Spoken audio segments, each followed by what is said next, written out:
ॐ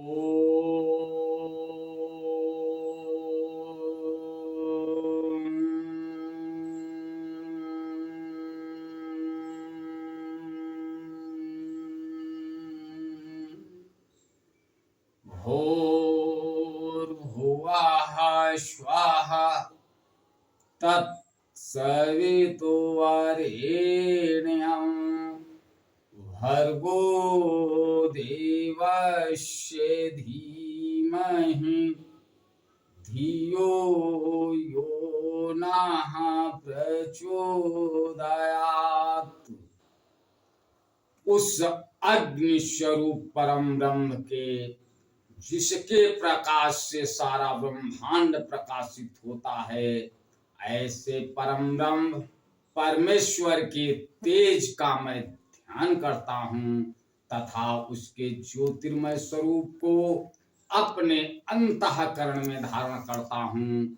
जो परम ब्रह्म हमारी बुद्धि, वाणी तथा कर्मों को कल्याणकारी मार्ग पर प्रेरित करें। परम पूजनीय गोस्वामी तुलसीदास जी द्वारा रचित श्री रामचरितमानस महाकाव्य का ये भाग नंबर 219 आप लोगों के समक्ष प्रस्तुत कर रहा हूं।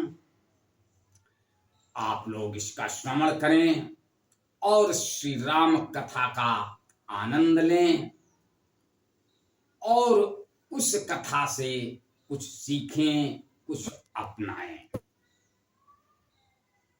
राजकुमारी सीता अपने फुलवाड़ी में माता गौरी का स्मरण कर रही हैं, उनसे विनती कर रही हैं कि हे प्रभु, धनुष को इतना हल्का कर देना कि वो राम के छूने मात्र से टूट जाए और इस सभी बाधाएं हर लेना। उनकी विनती सुन के मां जगदम्बा प्रसन्न होती हैं, कहती हैं जाओ, तुम्हारी सभी मनोकामनाएं पूर्ण होंगी। गोस्वामी तुलसीदास जी लिखते हैं, जानी गौरी अनुकूल सिय ही हर सुन जाई कही, मंजुल मंगल मूल बाम अंग भर कन लगे।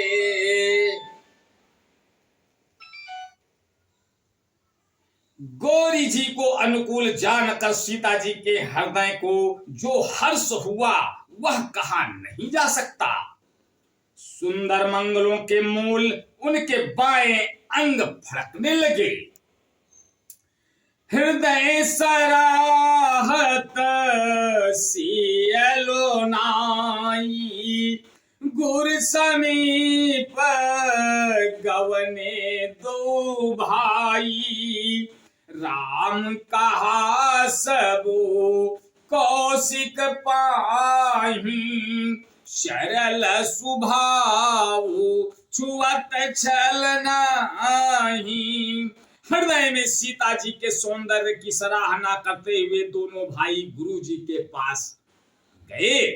श्री रामचंद्र जी ने विश्वामित्र जी से सब कुछ कह दिया, क्योंकि उनका सरल स्वभाव है, छल तो उसे छूता भी नहीं है।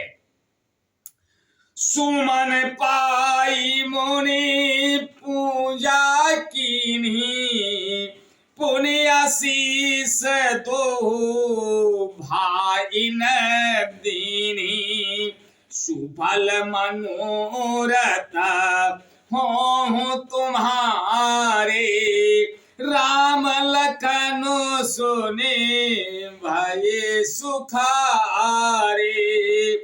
फूल पाकर मुनि ने पूजा की, फिर दोनों भाइयों को आशीर्वाद दिया कि तुम्हारे मनोरथ सफल हों। यह सुनकर श्री राम लक्ष्मण सुखी हुए। करी भोजन मुनि बर विज्ञानी, लगे कहन कछो कथा पुरानी, विगत दिवसु गुरु आय सुपाई, संध्या करन चले दो भाई। श्रेष्ठ विज्ञानी मुनि विश्वामित्र जी भोजन करके कुछ प्राचीन कथाएं कहने लगे। इतने में दिन बीत गया और गुरु जी की आज्ञा पाकर दोनों भाई संध्या करने चले। प्राची दिशि शशि उयौ सुहावा, प्राची दिशि शशि उयौ सुहावा, सिय मुख सरिस देखि सुख पावा। बहुरी विचारु कीन्ह मन माही, सिय बदन सम हिम करे नाही। उधर पूर्व दिशा में सुंदर चंद्रमा उदय हुआ। श्री रामचंद्र जी ने उसे सीता के मुख के समान देखकर सुख पाया। फिर मन में विचार किया कि यह चंद्रमा सीता जी के मुख के समान नहीं है।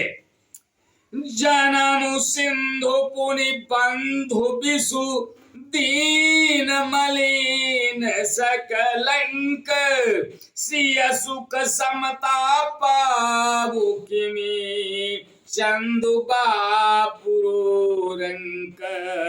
खारे समुद्र में तो इसका जन्म, फिर उसी समुद्र से उत्पन्न होने के कारण विष इसका भाई। दिन में यह मलिन शोभाहीन निस्तेज रहता है और कलंक की काले दाग से युक्त है। बेचारा गरीब चंद्रमा सीता जी के मुख की बराबरी कैसे पा सकता है। आज बस यहीं तक, आगे का अगले भाग में। तब तक के लिए जय श्री राम। ओ